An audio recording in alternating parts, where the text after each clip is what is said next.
These little men in brown robes kept showing up in my home. I was living in Mount Clemens, Michigan at the time, and they wanted to show me some pictures. And I wasn't really open to that. I was terribly frightened about what was happening to my consciousness. And long story short, was they came back, they visited regularly for the next year and a half, and they showed me pictures of the future and what was coming over 1980 and 81. And those pictures were life changing.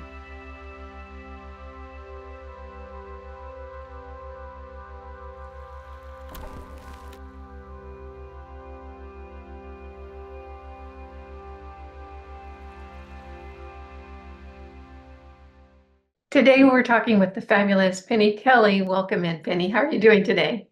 I'm well. I'm very well. And it's good to be here. Hello to everyone out there. I hope you're Yeah. staying warm.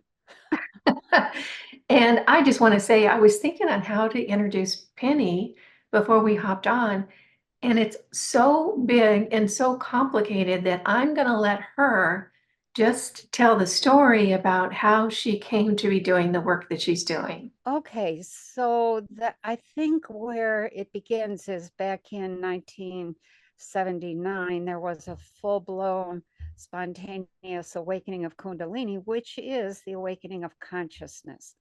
And what that does is shift you into the God state. And then from that point forward, all kinds of things happened because when you come back from that, you are forever changed. And you know a lot of things that you don't want to know, that you are really struggling with. And it took me a while. And in the process of that struggle, these little men in brown robes kept showing up in my home. I was living in Mount Clemens, Michigan at the time, and they wanted to show me some pictures. And I wasn't really open to that. I was terribly frightened about what was happening to my consciousness. And long story short, was they came back, they visited regularly for the next year and a half, and they showed me pictures of the future and what was coming over 1980 and 81. And those pictures were life changing. That's all I can say is that they were very to the point. They were disturbing. They were enlightening. They were encouraging. They were so many. There was so much in those pictures. And they weren't just pictures. Sometimes it was as if I was in the middle of what was happening. And what they were showing me was what's going to happen. That was 1980. What's going to happen between the, you know, 2000, the year 2000 and 2025. And so they came back 11 years later after I saw those pictures, and they asked me to write down what I saw. And I did not want to do that. It took me a long time to write it down and to get the kind of really cheerful business-like approach to some really hard things to get your mind around. And when I finally published that, I didn't really have any way of letting people know that I had written it, and it just took off. And so Robes, A Book of Coming Changes, has been out there for a long time. And just the other day, Kimberly, somebody asked me one time how much of what has happened or what they predicted has happened. And I made a list of what they had showed me, and almost, I'm going to say 90% of it has come to pass. And we're just not to, I think, the remaining 10%. And what is really happening is that there's a change of paradigms. They said, and this I think is the bottom line, you have grown past the structures, the institutions, and the thinking that once stabilized you. You've grown past that. It's like old clothes that you can't make fit anymore, no matter what you do, and you have to make some changes. And so they were all about here's what's coming. And here's, if you can keep your eye on what you would like to create, here's what you can create and likely will create given the status of your consciousness at the time you're creating, because consciousness creates. It's all consciousness. So the things that I saw were kind of hard to get your mind around. I was not really very willing in the beginning to contemplate seriously what they were showing me, because one of the very first things was that the US broke up as a country, as a nation. There was war. We split up into 3 or 4, and then 5, and then 6, and then ongoing pieces, regions. They were kind of like bioregions, and all of the governance was different. The belief systems were different. There were people from other planets and other places, other dimensions on this planet that we were freely contemplating. There was a whole new way of feeding ourselves, educating ourselves, doing business, building houses. Everything was different. And what I see now, after what, 44 years, is that all of that is happening. And we are coming apart. And it's, people are not seeing the bigger picture. And so it's really, I think, really important to get your mind around that bigger picture, to look at what's happening. It's not just a whole bunch of little isolated issues or even big isolated issues. It's a global turnover that is going to change everything about life. And we're going to have what the robes called a whole new world, a new earth. And we have to be willing to make that journey. And we have to be willing to recreate, rethink everything. So You here we know, are. Penny, you said something that I was so happy to hear you articulate so clearly. These are not individual little problems around the planet. Oh, This is a whole coordinated effort on the planet, and there's a literal conflict between one thinking how this planet should be run and another. One thing I want to back up to about the robes is, who do you think they were, and why was Earth so important to them? Why was it important enough to come to you to really give you this information and have you go forward and spread this information? I never asked who they were because I just kept wishing they would go away. But over the years since then, what I have realized is the number of people, beings, forms of consciousness that are out there that are, they keep their eye on, they work as kind of a lot of people know what spirit guides are. These, the little men in brown robes, there were 7 of them. And they were short, they were dressed like little monks, they glowed. They looked like they had been scrubbed and shined, spit shined kind of thing. They actually gave off light. And they, I think that they were a group of people that keep their eye. Every planet has groups of people that just kind of try to work as helpers. We on the planet in this civilization have kind of degenerated. Our caring and our connections and our willingness to be helpful and thoughtful and generous and kind and cooperative, that's kind of faded over this last, I'm going to say 25 years. That has not faded with other groups of people. There are groups that are far more advanced, far more evolved beings from other places that are here because what they see, and this I've been told this again and again, is that we are going to make a jump in consciousness. We're going to shift, we're going to evolve, whatever term you want to call it. And they want to see that happen, because when you are at a lower level and you're in the kind of conditions that we are in, there's a huge aura of suffering, of pain, of fear, of controversy, of ugliness, of just hurting one another that goes out into the universe. And they do not like that. They do not want that. And so there's what they do is track the what I'll call the evolutionary steps that a given population is making. And when they get to the crux of the matter, they know how difficult that is. They know what it's like to have to let go of everything that you've believed in, everything that held you up, everything that you leaned on. They know that that's very difficult, and the whole thing can disintegrate, or it can take a step into a higher form of consciousness.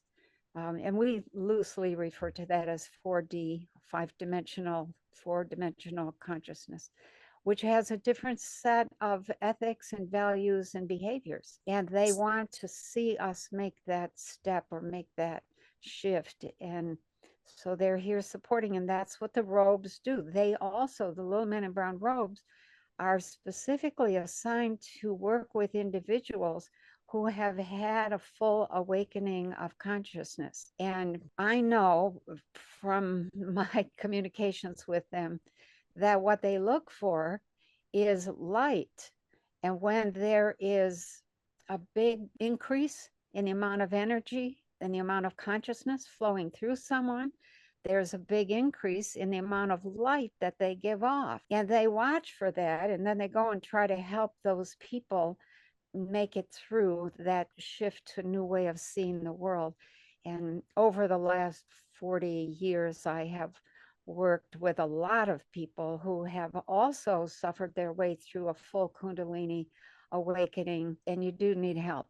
You do need support. You absolutely need something to say, no, don't panic. You're at this stage. Trust that intelligence. It is an intelligent process. And yes, you're going to feel like an outsider. And yes, you're going to feel like nothing makes any sense. But that's keep going, keep going. You're coming to a place where the full human potential is going to take another step. So that's a long answer to who are the robes, where they come from, that kind of thing. Just know that there are other beings out there that are there to help, and they watch over us very carefully, very, very carefully. Can you share, Penny, just a little bit about what you know to be your role here on the planet? Well, yeah. Okay. So I came here as part of a team to help with this transition to a more expansive consciousness. And so my particular task is to, and continues to be, teaching the world about the mind and consciousness, how it works. And I have some science background, I have some medical background, I have a whole bunch of spiritual background now, compliments of the awakening process. That really, in a nutshell, is the work I teach. I used to work with one-on-one, but after the whole problem with the shot in the arm started 4 years ago, 5 years ago, it was like, no, it's time to branch out and work with more people. And so now I have Patreon, and I have YouTube and BitChute and Rumble and Buzzsprout and all these different kinds of channels where people who are ready to hear can hear the information about consciousness. And it's really, from my point of view, it's really exciting. It's really interesting. And it brings hope. It brings wisdom. It brings grace. It brings power back to the individual. And that power has been sort of sneaked away over the last 1,000 or 2 years. And we have to go back to that, what the robes call the inner authority. You have to go back to making decisions for yourself, not just being a good girl or good boy. Because you've been told to. Yeah. Right. Let's talk a little bit about, and I mentioned before we got on that it's confusing out here if you don't have the understanding that you have, or have had the experiences that you've had. If you've just been raised in a, little neighborhood, and you went to college and got married and got a job, and you voted for who you thought was going to do the best job of running the country, and you played golf on the weekend, and you belong to the PTA. If you don't have the background that you have, and you look around, you might think that the world is just the problem is politics or the problem is corporate greed. There might be a disconnect between what is really going on the planet. And I think that that is a leap that's hard for people because thinking that something greater is going on has been so stigmatized. Yeah. And we've been discouraged from stepping into our power, identifying a bigger issue. Can you talk a little bit about making that jump from, gee, it's not just politics, and I think something bigger is going on, but if I go down this road, everything I thought to be true might not be, and then what do I do with myself? Oh, wow, that's a big rabbit hole. So I think there are some things I know that I absolutely refuse to say because they're so awful. They're so discouraging. What I will say is that there's a lot of people that I hope will be able to hear a bigger message. There is a takeover effort going on this planet. That takeover effort is by hidden people. They've been here a long time. They are hoping to eliminate all the people who don't think for themselves, all the people who aren't healthy, all the people who aren't marginally self-sufficient and self-sustaining, and et cetera, et cetera. And they do want to reduce the population to a mere percentage of what we have now. And I do know what they are planning beyond that, but it's too science fiction-y for people to get their mind around. And so what I'll say is that there's a need to understand that the government is not really our government. It's being controlled by others. And so the question is not political. It doesn't matter which party because they're both being controlled. And the religious system is not really a religion. There's all kinds of trouble breaking out now around the Bible. And the truth about the Bible is, I mean, the Bible, I think, is a fabulous book of the history of the Hebrews. Well, who else has tracked their history like that? Not very many people. Now, I can't think of hardly anybody, maybe a few people in the Far East, but we've come to this place where if you haven't looked further than just the political or just the financial or just the medical issues going on, or if you haven't run into the gender issues in your own family, and you haven't seen or known what's been going on in the education system to facilitate that, and you haven't really probably have all heard the trust the science kind of thing. If you haven't been in the science world, which I have, and seen firsthand the kind of, I don't know what to call it, the very neat slicing away of the truth, and the constant presentation of something that isn't true or accurate. I mean, there's so many things. If you haven't been paying attention to the technology, then you're going to think that this is just a bump in the road and it'll all go back to normal. And that isn't what's in our future. We really need to open up. We need to open up the consciousness to what's really happening here. Let's just take all the bad elements out and let's just say, okay, let's just have a paradigm shift. What is a paradigm shift? It's a change in your belief systems, in your governance, in your the way you take care of yourself, the way you work, the way you raise your children, the way you build your house, the way you raise your family. It's a change in everything. And I had a period of time, 2 years, in 2013 and 2014, where I had all of the legs pulled out from under my world at one time. I think it was about 9 months. Within about 9 months, I lost everything. My mother, my favorite sister, my religion, my literary hero, my God, my scientific partners in the lab, everything. And that's only half of what we're facing in a paradigm shift. And so I experienced the kind of loss of meaning that occurs in that kind of shift. And it just leaves you like, okay, what? Kind of like a zombie. And that's not a, it doesn't feel good. There's a lot of tears.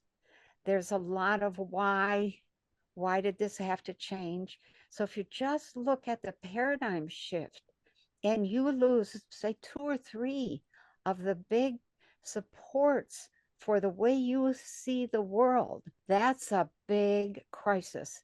And when you lose them all, I mean, that's a life and death type of crisis. And we are coming up on this need to make this shift. And it requires some wonderful kinds of changes, new dimensions of reality. What kind of world do you want? Those are the kinds of things that the robes said, this is what you need to be thinking about. What do you want? How do you want that world to work? How do you want it to be? And I actually went ahead with them to see how we had resolved so many of those issues, and they were absolutely heartwarming. I was blown away by what I saw, and I wrote the most easy to get your mind around kinds of changes.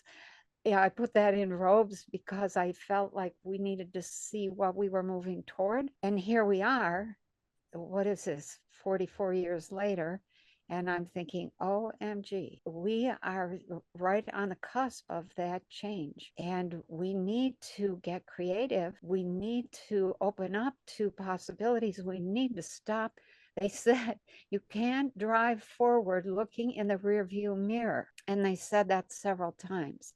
And a lot of people are looking in the rearview mirror. And what that rearview mirror says is, are we going to go back to normal? There's a whole new kind of normal coming.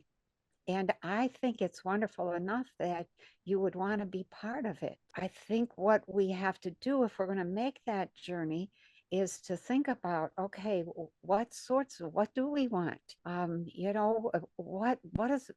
What's involved in a new paradigm? Well, what's involved is physical stuff, mental, emotional, spiritual, all of the things we have to deal with here, but it looks different. It has different meanings, different reasons for why you do this or don't do that. We really need to be thinking about some of those things. So, An entire paradigm shift for a civilization is so unthinkable I know. for so many people. And I'll give you an example. I had a friend, I was speaking with a friend who kind of gets that things are not as they should be, realizes it's a little bit more than politics, Yeah. but so much wants to keep the life that she has now in place, Mm. the comforts, the ease, the not having to worry about food and shelter and this and that it's her decision that she's just not even going to look. She's not going to look. When she has extra time, she doesn't investigate, she doesn't think about it. She goes and plays games or something. Oh, What that brings us to is talking to people and saying, and I'll bring up a very hackneyed phrase that's been tossed around a lot in this community is okay. everything you've been told is a lie. Well, That's true. unfortunately, that's true. Yeah, it is. And yet it's so uncomfortable to hear. It's so uncomfortable to think about that because we have been so softened up Hmm. by the control system, Right. that we are not really personally responsible anymore. We're not really taking charge of our lives in a way that we Not could at all. be. We're not really thinking about, well, who is God? What is God? How am I related to this God thing? So when you're looking at, well, maybe my government isn't really looking out for my best interest. Maybe they really are trying to eliminate a whole bunch of us and in a not very nice way. I know. Maybe what I was taught in church doesn't really have a whole lot to do with God. Maybe the school that I sent my children to did not educate them, but indoctrinate them. What if the food I've been told was nutritious and healthful and good for my body is actually poisoning me. So all of a sudden, you have a human who's become very used to getting into a car with air conditioning and heating and driving on a freeway and going to the mall and doing all these things that are totally unrelated, in my opinion, to our connectionness to living on Mother Earth and growing as humans. If you take all of that away, now you're floating in the middle of space Right. alone with nothing. Yeah, that's true. And you sparked a memory of something the Robes said that I don't think about very often, but they emphasize that if we were going to make this change successfully without dying in the process or giving up, that we needed to come together in small groups in our particular towns or regions or even families, and that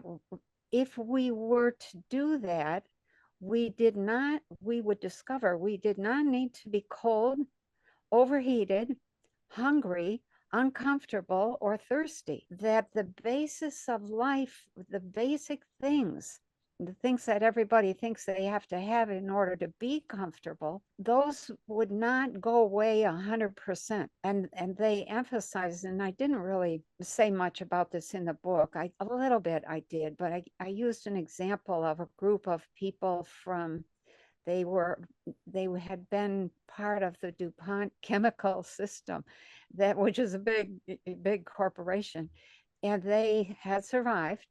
And they said, all of our knowledge is going to be lost. Let's put it to use. And they took all of that background and knowledge of chemistry, and they started marrying that to the knowledge and understanding of it's all about frequency and plasma, a whole new kind of physics. And they started transforming waste and coming up with products that created no waste. And then there were other groups who did the similar things. There was a whole new kind of a housing material that was developed. It was like a ceramic or a glass. It was layered. Each layer did something different in terms of keeping us comfortable and things like that. If we come together and we work as teams, then the knowledge we have can be preserved and we can move forward, and the people who know how to do things from scratch, whether that's chemistry or electricity or plumbing or building or communications, whatever it is, if we come together and work together, all of that would be preserved. And yes, they said there would be some bumps. They said the internet was likely to go down. If it did, they said bring it back up. That is your survival mechanism. And at the time, there was no internet. And So you didn't know, what are you talking about? I know they kept calling it the global network. And I'm like, what global network? So here we are with this amazing thing called the internet. And they said, keep that communication going and share information and know-how and skills and hope with one another, and you'll make it, and you don't have to be cold and hungry and thirsty and miserable.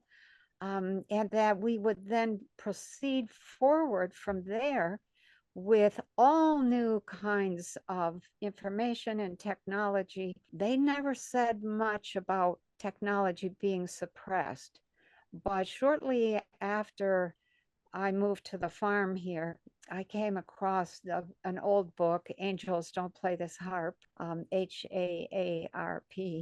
And I forget, it was by Gene somebody, I think. And I read that and thought, oh my gosh, they are suppressing all kinds of technology. And Uh, us being one of the technologies. exactly, Yeah. exactly. So That's the let's consciousness. So for someone who's this is all new to them and they're going like, what are you talking about? What are you talking about? Let's lay it out in a way that'll make it easier to understand. And what I say to my girlfriends, the ones who will listen, is Yeah. this takeover plan of Earth is not new. This is a plug and play system. I like that. It is.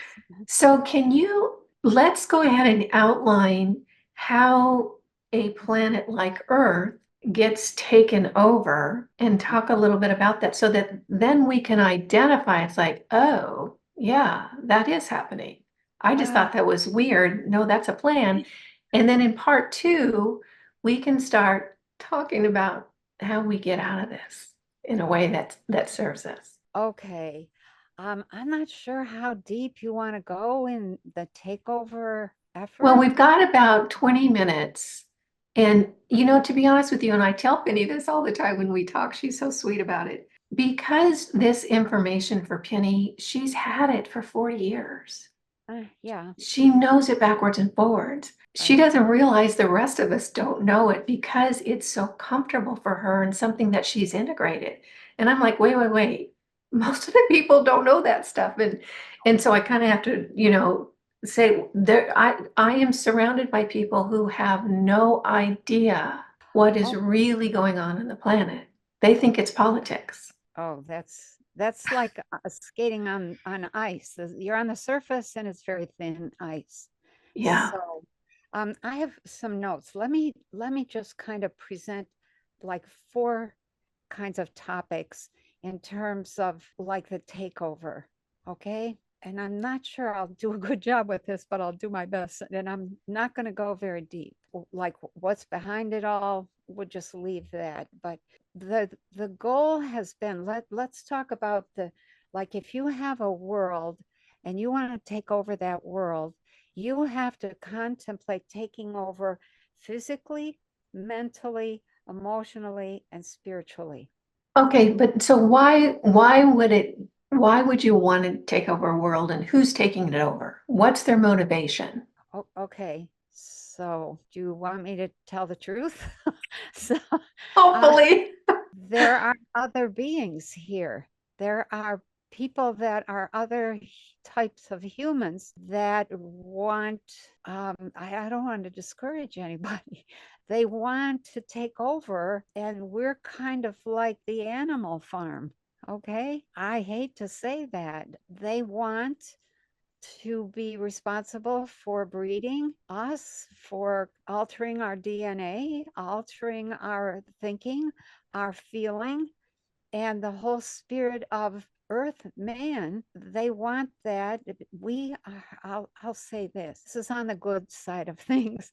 We are such a resilient group of humans, and we're known throughout the cosmos as those noisy, messy, unsinkable Molly Brown type humans on planet earth. And that is respected, that other people who have evolved have. When you evolve, you give up a few things, and one of those things is resilience, physical resilience. And so we are a source of DNA that is incredibly resilient, incredibly spunky, very, very able. They look at us and go, look at the mess they have made of that planet. Look at the pollution, the water, the soil, the air, the way they live, the garbage everywhere. And they're still just trucking along.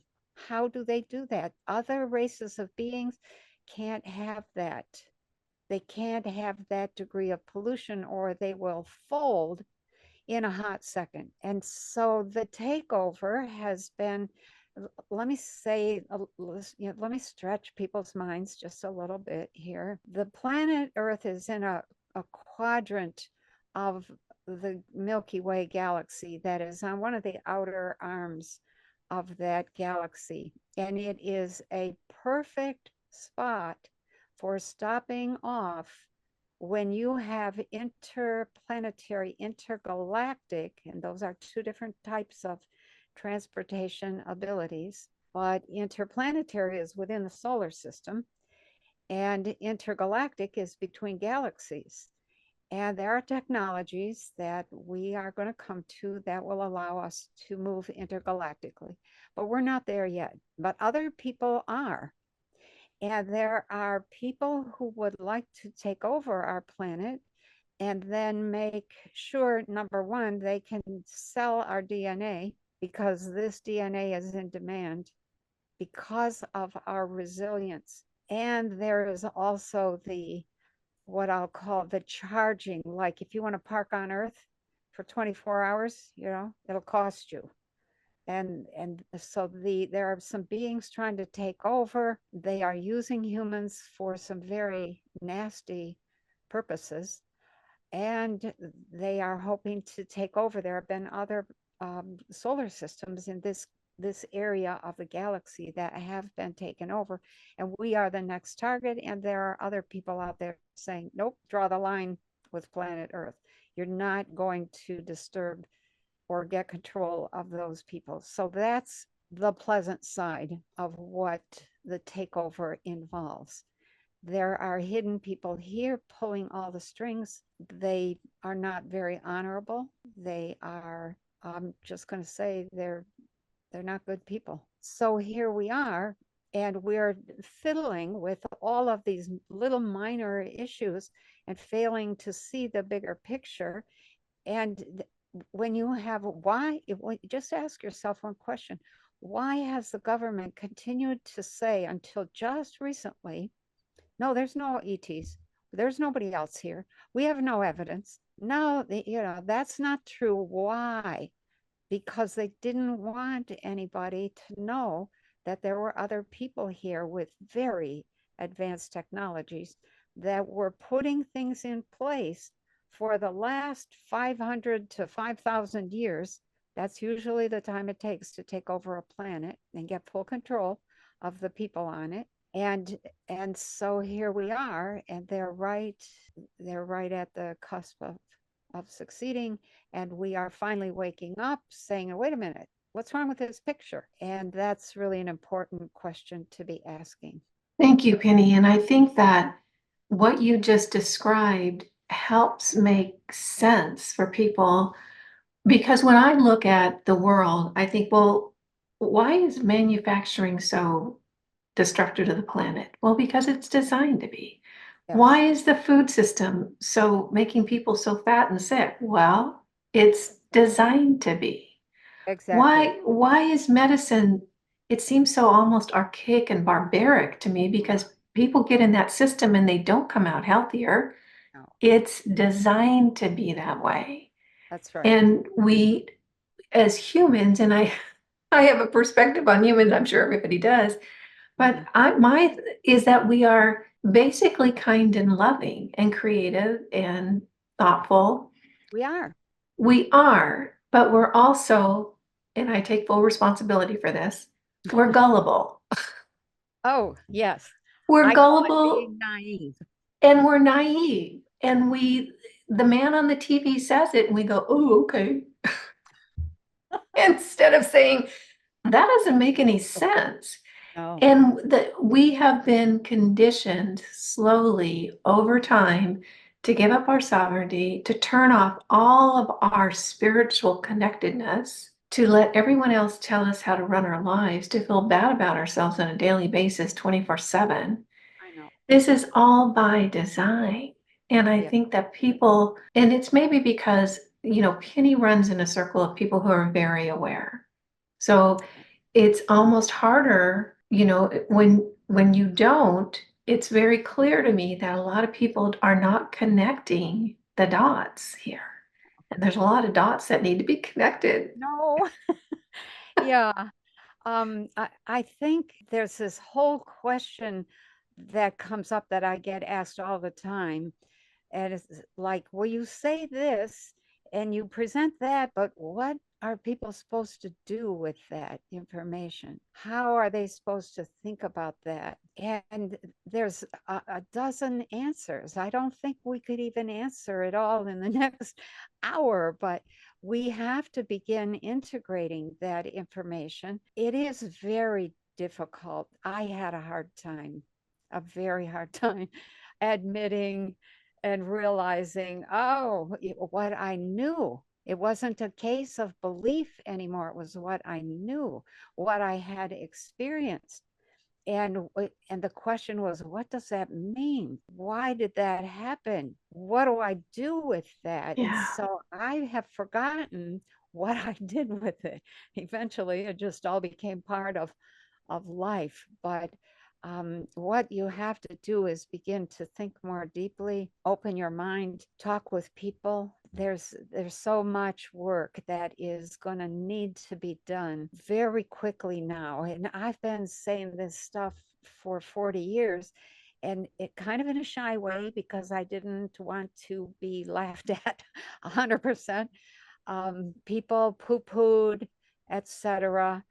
Now people are asking, more and more people are waking up. They're saying, that doesn't look right, and that doesn't feel right. And why is that happening? And you have to stop and begin putting together the big picture. What is that big picture? And it involves the whole spectrum of the human physical, mental, emotional, spiritual self. And so I have some questions that maybe we could leave with people or ask people to think about if you want to go there. I want to ask one question first, Okay. and then we'll pose the question, and then we'll come back in part two and give Okay. some prompts for the questions. How about that? Okay. The question I have for you, and I have this all the time, Penny, I'm not as connected as you are in a lot of ways. You're spiritually connected in a way that is magical. Why are other civilizations, more advanced civilizations, so concerned about Earth? We are getting a ton of help. We're having channelers pop up everywhere. We're having off-planet wisdom come in.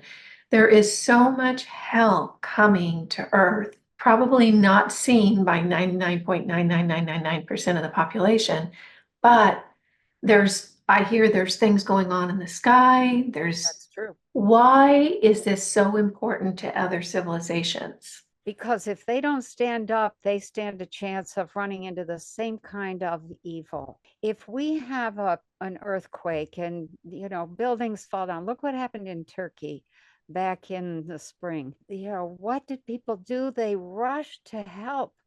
That is the nature of humanity, regardless of where you're from, unless you have evolved a system that is based on greed, selfishness, taking advantage of others, taking over others, using others, all of those things. There's good and bad in the universe.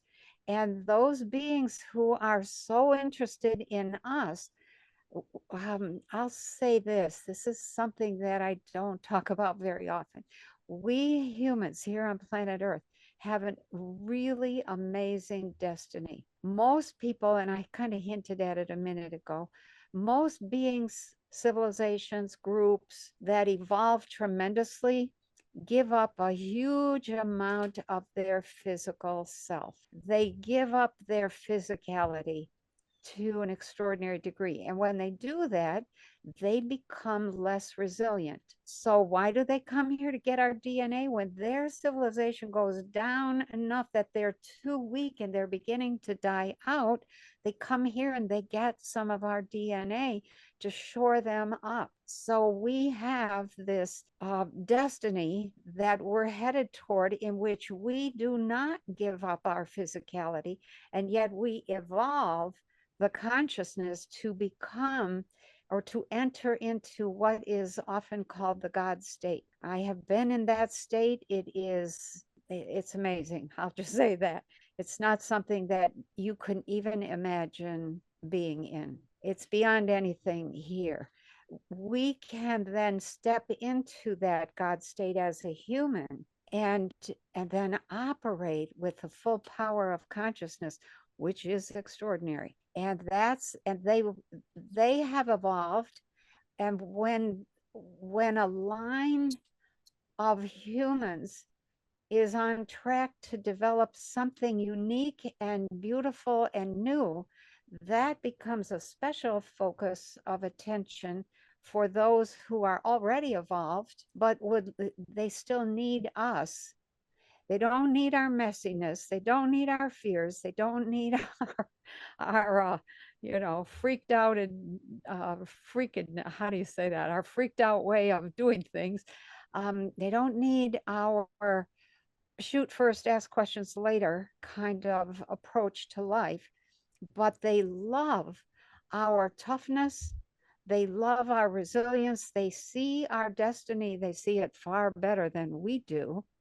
And they're saying these guys are worth working to save. And we don't want to have to deal with that in this quadrant of the galaxy.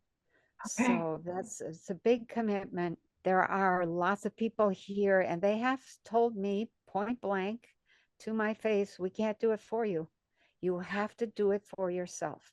We Yeah. can Yeah. support if we see you making an effort and we see your intention. Sometimes they will sneak in and add their energy, which is incredibly powerful to make that thing that we're trying to make happen happen. And so they have said that.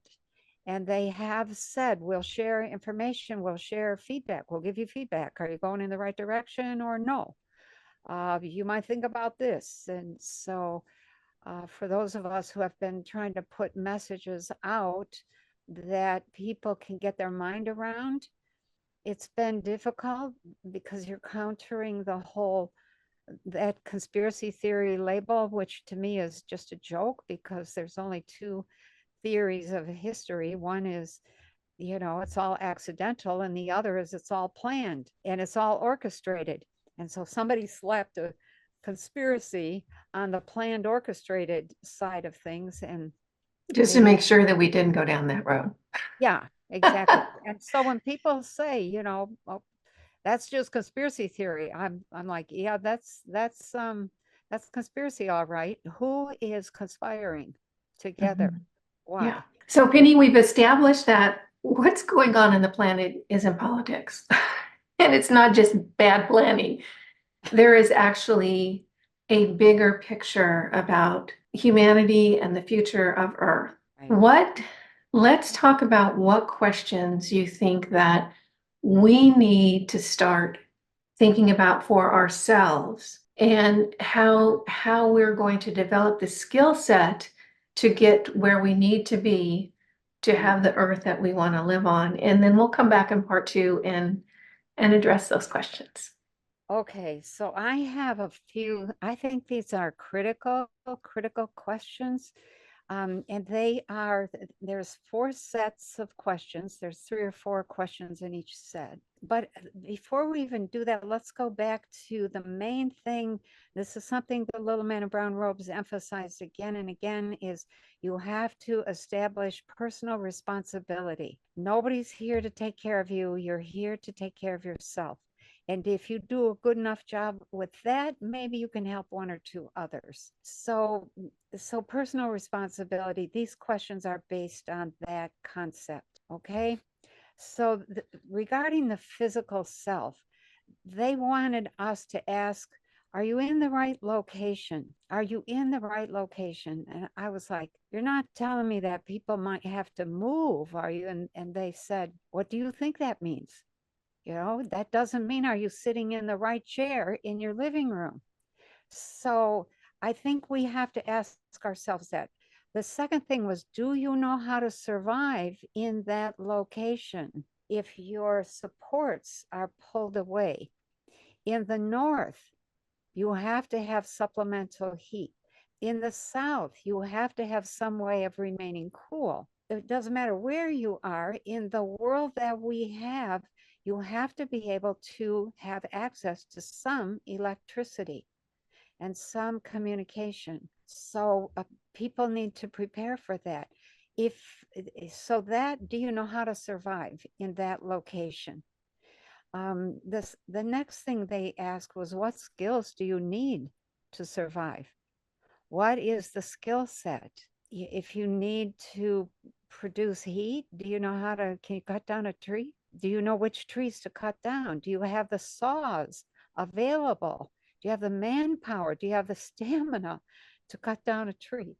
And cut it up and put it in a wood stove. And then and they also emphasized a lot, like, do you know, are you connected to Mother Nature in that region? What do you know about Mother Nature? If all of the supports came down and there was a big storm and your roof needed repair or your door blew out, and you're in the South, are snakes and alligators and spiders and whatever else wants to come in, is that going to come trotting into your living room? And what are you going to do about that? And so that whole idea of knowing the nature in your location, that's very, very important. What kinds of snakes to avoid, what kinds of critters to avoid. And look here, we have a mosquito floating around my computer in the middle of winter. They are very resilient. Animals are intent on surviving as well. Do you have the consciousness to interact with Mother Nature in such a way that they remain safe and you remain safe? So that's the physical, that's just the starter questions for the physical, the kinds of questions you have to ask yourself about the physical side of things. And then there's the mental. What ethics have you committed to? Ethics are cooperation, generosity, kindness, honesty, truth. I have a whole list of 32 ethics that I keep here on my whiteboard that I think are critical. And they are reminders of how I want the world to be. So you have to examine your ethics. That's the first mental thing. The next thing is, who do you trust? Can you trust your neighbor? Can you trust your family? Do you trust the people in your town? Who's running your town? All that kind of stuff. What are your mental strengths and your mental weaknesses? So mental strengths are the ability, if something goes wrong, do you freak out and collapse in a little pile? Or do you say, uh-oh, what can I do about that? How can I fix that? The other day when we were having a blizzard and it was 22 below zero Fahrenheit and the wind was blowing 50 miles an hour and it's dark and it's at night and the electricity goes out. What do you do then? We had a whole crop of microgreens that was to be delivered today. And the first question was not, I'm cold. Call the electric company, was how do we protect the microgreens? And we have generators. So, and three of them are solar generators. And you can't get solar at night, but they're all charged. And so, and we have extra heaters that we move around. So we took them all down to the microgreens room. That kind of thing. What is your strength when a crisis occurs and what's your weakness? So, and you have to know yourself. You have to know who you are and how you are. Are you forward thinking? That's the next mental skill. Or are you always looking backwards? Well, we used to. Well, well, I don't like that. I want this other thing that is from the past. That's a problem. You have to be forward thinking. And then the last is, what mental skills do you have? In other words, can you focus? Can you concentrate? When you are listening to somebody else, are you do you have the mental capacity to use your emotional and spiritual gifts to listen to what that person is saying or watch what they're doing and get the deeper meaning of that? Read that action, read it symbolically. Do you have those kinds of skills? So that's the mental. And then the emotional is, and most people are pretty emotional. Have you deeply, deeply examined your feelings? What's your true feelings about this, about that, about him, about her, about yourself, about the places in your life where you did stuff that you wish you hadn't done or you wish you had done? You have to deeply examine your feelings. Otherwise, you're going to be run by guilt. And that is a disaster. That's a recipe for failure. Next is, do you have emotional discipline? When somebody attacks you, can you stand back and listen? What are they saying? Is that justified? Do I have something to learn? Are they just showing me who they are?